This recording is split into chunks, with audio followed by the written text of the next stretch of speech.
Welcome to this explainer. Today, we're diving into a genuinely powerful framework to help shift your mindset from, passive wishing to active, disciplined execution. If you've ever felt stuck in that endless loop of planning but never actually doing anything about it, you are in exactly the right place. Let's get right into it. So ask yourself this: how often do you catch yourself sitting back, comfortably waiting for the right time to finally start chasing your goals? Honestly, we all do it. We tell ourselves, as soon as work slows down, or once I have a bit more energy, then I'll make that big change. But here's something wild from the source material. Our brains are actually hardwired to prioritize immediate comfort over our long-term goals. When you really look closely at this, a pretty stark reality emerges. And here is the hard truth. Later doesn't exist.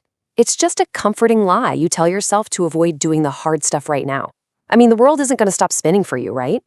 When you wake up tomorrow, hit that snooze button and tell yourself, I'll do it later, you are actively choosing to stay exactly where you are.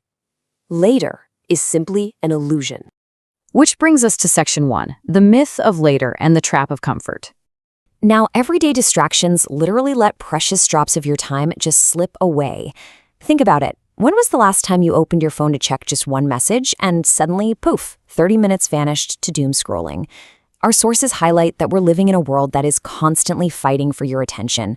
Every single time you scroll through a feed or click a notification, you're pulling yourself away from what actually matters. You kind of have to make a choice here, your goals or your distractions. Comfort is easy, sure. It's that warm, safe place that tells you to play it safe. But absolutely nothing great ever comes from staying comfortable. Moving right along to section 2, motivation versus discipline. So what's really interesting here is the stark contrast between motivation and discipline.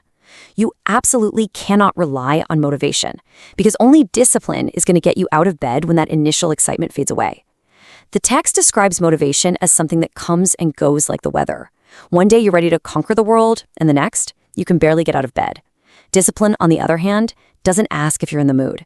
Discipline tells you it's time to work regardless of how you feel. As martial arts legend Bruce Lee captured perfectly, a warrior is not someone who fights, it's someone who can control their mind and body. True strength is all about self-mastery. The source material emphasizes this brilliant point. It's much better to be a warrior in a garden than a gardener in a war. You need to be ready, always ready. Not to go out and pick fights, but to rise up when life inevitably tries to knock you down. Next up is section 3, embrace the hard days. Listen, if you take anything away from this explainer, let it be this. You must use your struggles, your problems, and your mistakes as the very fire that builds your unshakable armor. The text actually uses this beautiful analogy of a blade being tempered by intense heat to become sharp and strong. When things go wrong, are you going to sit there and complain, or will you use that pain as fuel to build resilience? Those hard days, they aren't signs to quit. They are literally your training ground. Nelson Mandela famously pointed out exactly why you shouldn't run from those tough moments, saying, "Do not judge me by my successes, judge me by how many times I fell down and got back up again." Getting back up is the ultimate test of what you're made of. I mean, anyone can keep going when things are smooth sailing, right? The real test is when everything seems to be falling apart, you're doubting yourself, and you still stubbornly choose to put one foot in front of the other. It's like Thomas Edison said, "I have not failed, I've just found 10,000 ways that won't work." He didn't view his early light bulb attempts as failures at all. So the crucial point here is that failure is never the end. It's simply the beginning of something much greater and much more refined. Think of failure as a lesson wrapped in a rough package. You don't become better by avoiding failure. You become better by learning from it. All right, let's look at section 4, the power of consistency.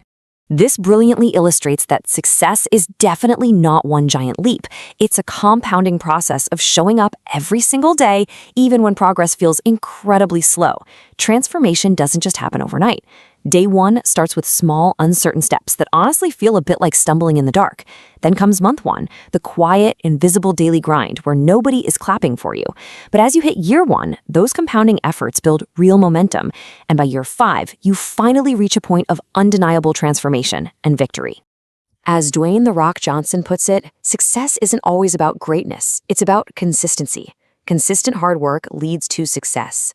You have to understand that consistency beats talent every single time, especially when talent decides it doesn't really want to work hard. It's super easy to be great for a fleeting moment, but it is incredibly hard to be great for a lifetime.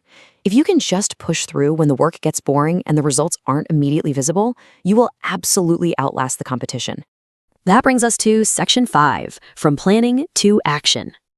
Okay, let's dive into this practical playbook.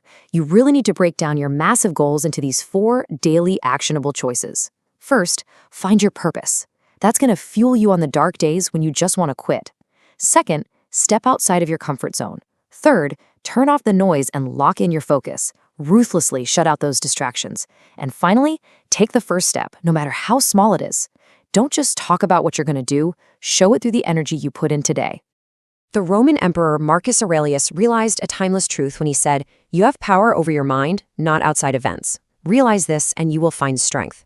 True control and unstoppable force comes strictly from within you. You can't control what happens to you, the betrayals you might face, or the random setbacks, but you have absolute 100% authority over how you respond to them. And that leads perfectly into Section 6, Take Total Ownership. Stop waiting for applause or some lucky break, because no one is coming to save you.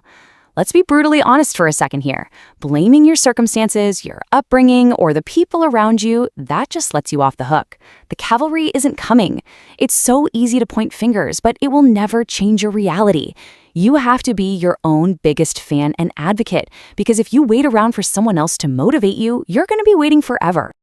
Entrepreneur Jim Rohn sums this up perfectly. You don't need life to be fair. You just need to be stronger than whatever it throws at you. You must completely stop expecting life to be fair and start demanding far more resilience from yourself. The exact moment you stop looking for fairness is the moment you take back total control of your destiny. So this all builds up to the ultimate question you need to ask yourself right now, in this very moment. When you hit that crossroads where absolutely nothing is going right and you just want to quit, how badly do you actually want it? Because success is earned, not given. You have to do the work. They say it takes 10 years to become an overnight success, right? There are absolutely no shortcuts. You either put in the unseen hours of gritty, unglamorous grind, or you stay exactly where you are. Opportunity is missed by most people simply because it's dressed in overalls and looks a whole lot like hard work.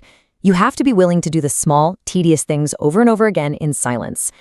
Steve Jobs knew this better than anyone. He said, "The people who are crazy enough to think they can change the world are the ones who do." If you want to be exceptional and leave a real mark, you have to be willing to do what average people simply won't do. Being average just means doing the bare minimum and coasting through life. But if you want a different result, you must demand more from yourself every single day. As we wrap up this explainer, I want to leave you with this final, provocative thought to carry with you as you decide exactly who you're going to be today. Will you stay average, or will you start now? You have everything you need within you right this second. The myth of later is destroyed. The path of discipline is laid out right in front of you. So are you going to keep waiting for a perfect moment that will never arrive, or are you going to take that first messy, uncomfortable step right now? The choice is entirely yours.